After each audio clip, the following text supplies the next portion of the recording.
पढ़ा रहा हूँ। तो आज हम करेंगे एक्सरसाइज 9.1।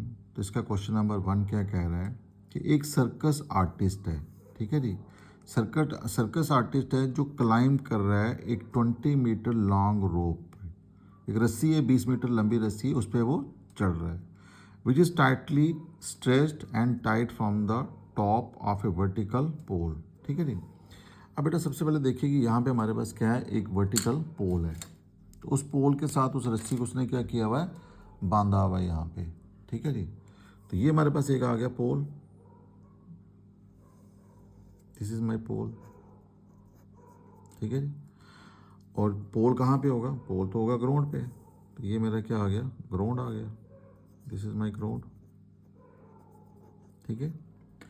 अब इसके टॉप से इसके बॉटम पे एक हमने क्या किया हुआ है, रस्सी बांधी हुई है, रोप, ठीक है। So this is length of rope.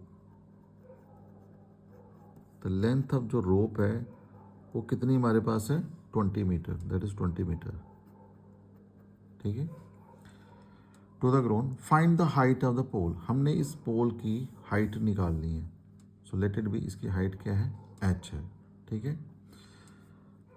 If the angle made by the rope with the ground, अब देखो ये रस्सी है और ये ग्राउंड है, रस्सी और ग्राउंड के बीच में जो एंगल बन रहा है वो कितना बन रहा है, 30 डिग्री का।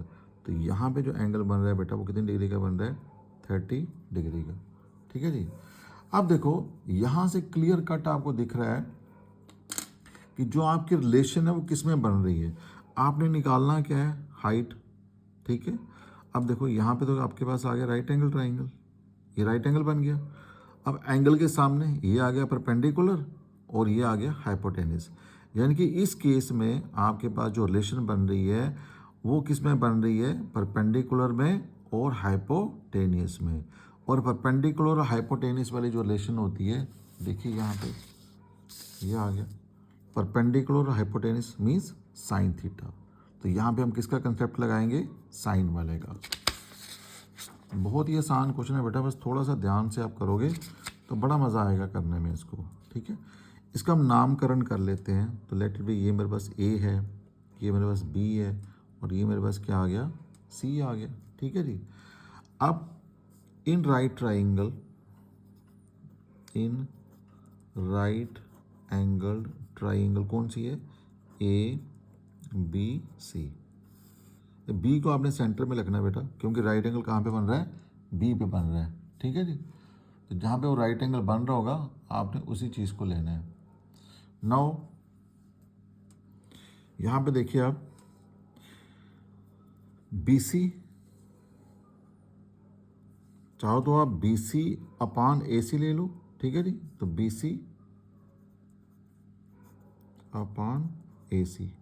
No what is B C, B C is perpendicular और ए सी के आगे आपके पास हाइपोटेनिस, ठीक है।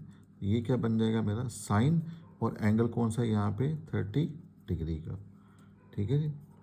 नो, बी सी को मैंने क्या माना हुआ है, एच मान लिया क्योंकि हाइट है ये। ए सी मेरे पास ऑलरेडी दिया हुआ है, लेंथ ऑफ रोप कितनी है मेरे पास, दैट इज 20 है, ठीक है।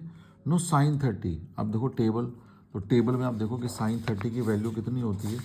No sine 30 is 1/2। तो मैंने आपको बोला भी था कि ज़्यादातर 30, 45 या 60 की वैल्यूज़ का ही इस्तेमाल होगा, ठीक है। तो यहाँ पे आपके पास क्या आ जाएगा, साइन 30 दैट इज़ 1/2 आ जाएगा।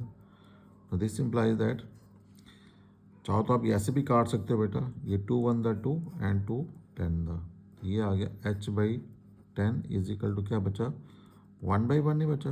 तो it means h is equal to कितना आ जाएगा, 10 मीटर। इट मीन्स कि जो हाइट ऑफ पोल है वो कितनी आ जाएगी, 10 मीटर। So therefore height of pole is 10 metre. So this is how to solve the question number 1. Hope you like it, and if you like it, please don't forget to share it with your friends. Okay beta, thank you, God bless you.